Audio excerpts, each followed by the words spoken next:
News 16 Kerala. ഇറാനിലേക്ക് കൊണ്ടുപോയ ബോംബുകൾ ഗാസയിലിട്ടെന്ന് ഇസ്രായേലി സൈന്യം.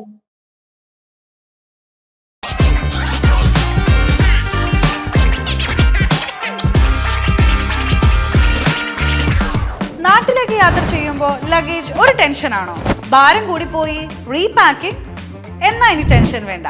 നിങ്ങളുടെ സാധനങ്ങൾ സേഫ് ആൻഡ് സെക്യൂർ പാക്കിംഗ് ഉൾപ്പെടെ കുറഞ്ഞ ചെലവിലും കൂടുതൽ വേഗതയിലും നിങ്ങളുടെ ഡെസ്റ്റിനേഷനിലേക്ക് എത്തിക്കാൻ prime express cargo Kuwait. Air and sea cargo, courier service, road freighting. Prime express cargo Kuwait. അപ്പോൾ ഇനി ടെൻഷൻ വേണ്ട. Prime express cargo Kuwait.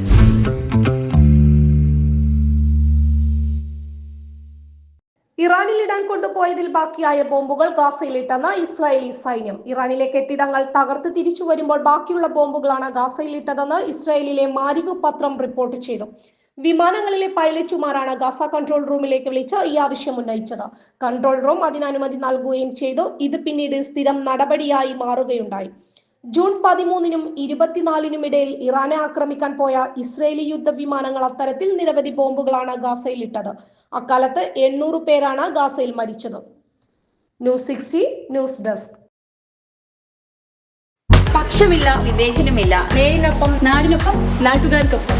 News 16 Kerala channel.